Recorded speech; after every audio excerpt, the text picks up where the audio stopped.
बिस्मिल्लाहिर्रहमानिर्रहीम। अस्सलाम वालेकुम अज़ीज़ तलबा व तलबात, आप सबका खैर मकदम है। Class 10 subject science, unit carbon and its compound. Dear students, carbon and its compound से आज हमने दो क्वेश्चन पिक किए हैं। पहला क्वेश्चन है डिफाइन एलोट्रॉफी और दूसरा क्वेश्चन है structure of diamond and explain one properties based upon the structure. यानी पहले हम एलोट्रॉफी को डिफाइन करेंगे और कार्बन की 3 एलोट्रॉफीज कौन सी हैं वो भी बताएंगे।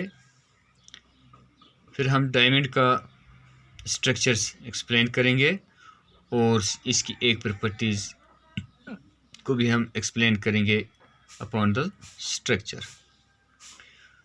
डियर स्टूडेंट्स, जैसे हमने प्रीवियस लेसन्स में पढ़ा कि एलोट्रॉफी कहते हैं कि जब कोई भी element more than one form में पाया जाए, एग्जिस्ट हो, उसको हम एलोट्रॉफीज कहते हैं। यानी एलोट्रॉफी क्या है? When an element exist in more than one form having different physical properties but same और स्लाइटली डिफरेंट केमिकल प्रॉपर्टीज। यानी जब कोई भी एलिमेंट्स एग्जिस्ट हो किस में? मोर देन वन फॉर्म, एक से ज़्यादा हालत में, और जिसकी क्या हो? डिफरेंट फिजिकल प्रॉपर्टीज हो, लेकिन जिसकी केमिकल प्रॉपर्टीज जो है वो तकरीबन क्या हो? सेम हो। उसको हम एलोट्रॉफी कहते हैं।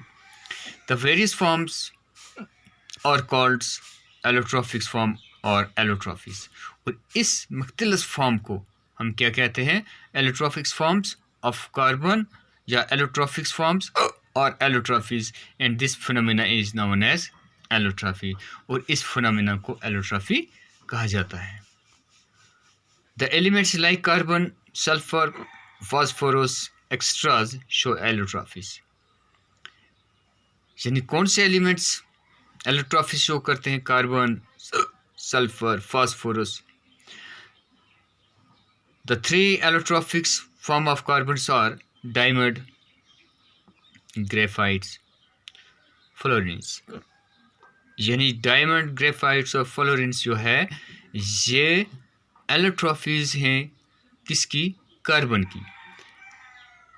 तो नेक्स्ट क्वेश्चन जो है हमारे पास वो है क्या? वो है हमारे पास give the structures of diamond and explains one property based upon the structure. The structure of diamond is shown below. तो dear students, ये जो डायग्राम है, ये डायग्राम किसकी है? ये डायग्राम डायमंड की है। किसकी है? डायमंड की है। यानी डायमंड में किस तरह इस यहाँ हम देखेंगे कि डायमंड्स के अंदर जिस वक्त फॉर्मेशन ऑफ डायमंड्स होता है तो डायमंड्स, ग्रेफाइट जो हैं, ये दोनों चीज़ें जो हैं, ये दोनों सब्सटेंस कार्बन से बनते हैं, लेकिन इनकी फिजिकल प्रॉपर्टीज जो हैं दोनों की एक दूसरे से बिल्कुल क्या है? डिफरेंस है। अब हायर क्लासेस में आप पढ़ेंगे क्यों ये डिफरेंस हो जाती है। यहाँ आप इतना याद रखेंगे कि जब अरेंजमेंट्स ऑफ एटम्स जब होता है, यानी सिर्फ अरेंजमेंट्स ऑफ एटम की बिना पर ये दो कंपाउंड्स बनते हैं, दो चीज़ें बनती हैं। एक को हम डायमंड्स कहते हैं जो हॉट सब्सटेंस है। आज तक जितनी भी चीज़ें नोन हैं उनमें से सबसे ज़्यादा जो सख्त चीज़ है वो डायमंड है, और दूसरी तरफ क्या है? ये ब्राइटेस्ट है, चमकीली चीज़ है।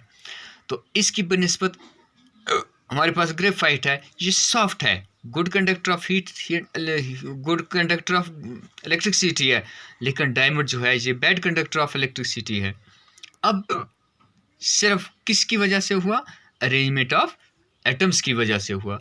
तो हमने यहाँ देखा कि in diamond is carbon atom is bonded to 4 others carbon atom by covalent bond resulting in the formation of 3-dimensional network structure। तो डायमंड्स के अंदर एक डायमंड्स का एटम जो है दूसरे 4 एटम से, कार्बन के एटम से क्या होता है, बॉन्डेड होता है, जुड़ा हुआ होता है, किसके जरिए, by covalent bond, by covalent bond. Due to the presence of strong covalent bond, diamond is hot and has high melting point. और इसी की वजह से कि स्ट्रॉन्ग कोवेलेंट बॉन्ड की वजह से डायमंड जो है ये हॉट होता है और इसका मेल्टिंग पॉइंट जो है ये भी हाई होता है, इसका मेल्टिंग पॉइंट भी हाई होता है। तो डियर स्टूडेंट्स, इसी वजह से यानी डायमंड जो है इसमें डायमंड में कार्बन एटम्स दूसरे कार्बन एटम से चार्ज दूसरे कार्बन एटम से जुड़ता है, जिसको हम टेट्राहेड्रल कहते हैं। और ग्रेफाइट में हम देखेंगे कि ग्रेफाइट में किस तरह कार्बन एटम एक दूसरे के साथ लिंक्ड होते हैं, जुड़ते हैं, जिसकी वजह से वो क्या हो जाता है, इतना सॉफ्ट होता है। तो आज के लिए हमारे यही 2 क्वेश्चन हैं। इंशाल्लाह फिर आपकी खिदमत में हाजिर होऊंगा। तब तक के लिए अल्लाह हाफ़िज़।